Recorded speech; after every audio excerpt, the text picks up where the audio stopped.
Hey, welcome to Mindful, the weekly podcast where we just consider truths that help us live a better life. And just through a present conversation, I am Jeff, and I'm here with Jeff Jones, To Jeff Jones who squared. Jeff Jones is here, Yeah. and we're here to just really consider, talk about how we might be better influencers. And I don't necessarily mean like the Instagram influencer way, but when you feel like in this divided, polarized culture, when you feel like you have something helpful to say, how do we say it in a way that doesn't lead to fractured relationships? And so, Yeah. yeah, help us think about that, Jeff. Yeah. Well, it's tricky, right? Because people are on edge and get offended really easily. And yet, so we might think, well, I have something I think would be really helpful to share, but how are people going to respond? And I think it's easy to make a couple of mistakes in that. One is just to say, I'm not going to say anything because, it's just better not to say anything, which is really not loving, not helpful. Mm-hmm. But on the other hand, other people make the mistake of the opposite is they become very pushy and insensitive and just do it anyway, just are not sensitive to the other person. So they just say, well, by golly, you should want to know. So I'm going to tell you, I don't care if you want to know or not. I'm going to tell you because you should. Which may describe my marriage sometimes. Yeah, yeah. Doesn't usually go well, Right. by the way. Yeah. And so, we don't want to be pushy, but at the same time, we don't want to be quiet. And so Jesus uses an analogy when he talks, because Jesus, he's a person that was Mm-hmm. unique because he was very influential, shared a lot of truth, but in a way that created kind of suction toward him, created, he was endearing, Yeah, drew not people to pushy. him. Yes, Yeah. yeah. And so, so he said one time that we should not throw pearls to pigs, lest they get angry and like turn on you, and all this. And you think, well, okay, what does that mean? Like, is he saying that people are pigs? Which isn't a good strategy. Right, and all that. And we know how Jesus treated people, so that wasn't the point. It wasn't that people are pigs. He's just using the analogy that if you're feeding pigs and you've got these pearls and you throw these pearls out there, pigs don't know what to do with pearls because they're not, it's not valuable to Yes, them, it's not helpful to them. yes, And so he's just saying, hey, you may have the most wonderful truths in the world, but be sensitive to the people that you're sharing with to make sure that they're actually open, that they see it as yeah, valuable, yeah, that they want it, and yes, all of that. And so I think one thing that gets kind of lost in our culture is sensitivity to each other and humility and respect toward each other. That when we do have things to share, let's just do it in a way that it's kind of the law of supply and demand. Like even when I'm with my adult children, for example, um, I I have to think about the law of supply and demand all the time because I can see things that would be really helpful, I right, think, right, right, and I could just push my way in and say it.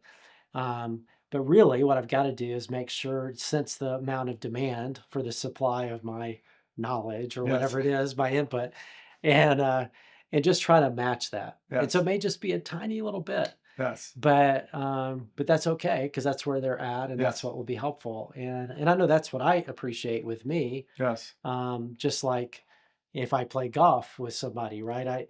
And they have all these golf tips for me. If I'm not open and receptive, it just becomes annoying, yes, right? Unless I'm with somebody that I respect and yes, I actually would love for them to help me with my golf game. Well, then yes, I'm seeking it out. Please help me, right? yes, And I think that's what Jesus is saying is, and that's what the rest of the New Testament says, is that we should influence not so much by being pushy, push stuff on people that they don't want to yes, hear, um, but to live life in a way and to love in such a way that creates openness and thirst, and in the context of a relationship where we yes, build trust over time, where then we create a sense of pull, just like I'm pulled to them and they're pulled to me to hear yes, each other, that they actually want to hear what we have to say. yes. And so we influence by pull, not by push. So it sounds like because you hear this, you see this in our culture and probably in our relationships.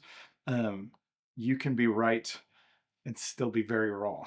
Yeah, and yeah, and and it and what I'm hearing you say is you might have a right wisdom or truth, but you where you're wrong is you have the wrong audience, or perhaps you're missing just loving the person and knowing who they are and what they really need in that moment. And so maybe what are some things that can kind of, I don't know, a couple things that we could consider that would help us take the wisdom we have and and kind of offer it in a way that leads to that. You talked about it, this pull, this draw, Yeah. this attractive thing. Well, What are just a couple one simple is just things? live a compelling life, which I think the best way to do that is to love people. Yeah, yeah. And just don't you don't even have to worry so much about I'm right, you're wrong, and I'm going to make sure you understand. Just love them. Just I mean literally. And when I say love, I don't mean feel love. Hmm. I mean actively love.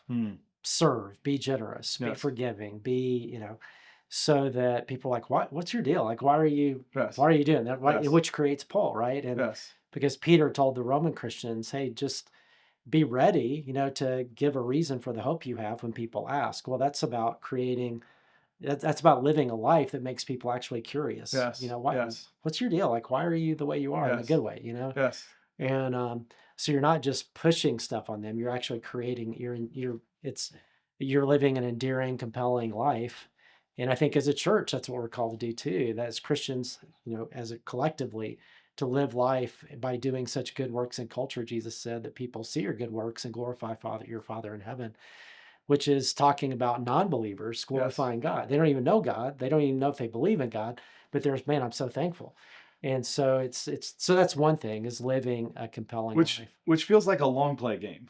It is a long play game. It takes time. Because Yeah. like, Yeah. well, sometimes I know this Yeah. thing and I want Yeah. them to get it Right. now. Right. But as I hear you talking about loving people, it's allowing them, like you said, to kind of be curious, to observe, to maybe observe in their own heart or life, like, hey, I want Yeah. that. And then that same passage says, be ready to give a reason. But he said, even when you do that, make sure you do it with gentleness and respect.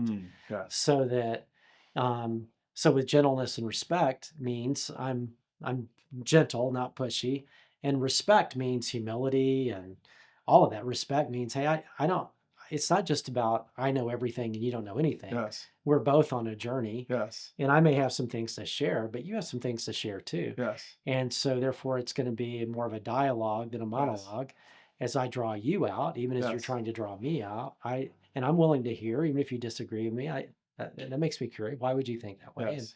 what got you to that point? And and so we relate in a way that also continues to draw people out rather than shut people down. Yes. Because if you do the expert dummy thing, I'm the expert, you're the dummy, Yes. or I'm right and you're wrong, that's not exactly helpful, and nor is it true. Yes. Because yes, we have some things that are right, but so do they. I mean, they, 100%. Yes. and they're the expert of their story. I'm not, and so I think we need to make sure that we model as Christians what Paul said in another place: be completely humble and completely gentle to everyone. Hmm. And so we should be the most humble, Yes. the most teachable, the most respectful, the Yes. most gentle in a world that is not so much that way. We really should model that, and always ask the question, not just what can I share that is right or wrong or whatever.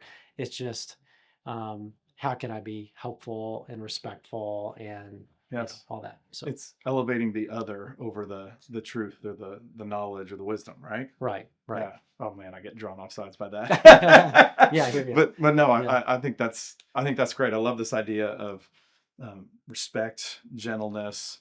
I love this idea of really just I guess loving others and sharing from your story. I think the sharing story is a really neat tool for that as well. Because oftentimes, at least as I'll say it, for me as a parent, I'm often passing on to my kids wisdom through my mistakes. So that comes from my story. And I think yeah, I don't know. I wonder if there's an example for you where it's like your story, the things you've experienced. How has that helped you kind of contextualize or engage, be an influencer, help pass on wisdom and Well, truth? I'm a struggler among strugglers, so it's not like I've got it all figured out and you don't, Yes. or Right. whoever I'm talking to doesn't. Mm-hmm. I'm just a sinner and a struggler that God has done some things in my life and pulled me toward Himself, where I understand it's all about grace and what He's done for me, not Yes. about what I do for Him, and that it's already done. And so that's good news that by God's grace I've found. And so I think just realizing that we're not different. Like we really are the same. We're just struggling people that God loves and that are on this journey. And And so if I can relate as a fellow struggler rather than I've got it together, let me tell you, you Yes. know, what you need to know. So no, I mean, there's some things I've learned and something, I mean, it's okay to share that, Yes. but I don't have it all figured out yet. And I Yes. mean, even Paul called himself the chief of sinners, like Yes. the biggest of sinners. And he used present tense. He wasn't the, oh yeah, years ago, you know, it's like, no, Yes. I'm the chief, you know, and because the more we grow, actually, the more we see how far we have to go, the more Yes. we're aware of that. And so anyway, I think seeing ourselves as fellow strugglers on a journey and relating that way will serve the good news of Jesus well. Yeah. Yeah. That's great.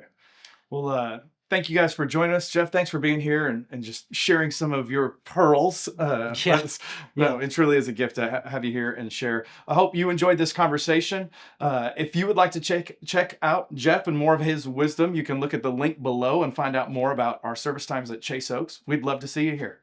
Have a great week.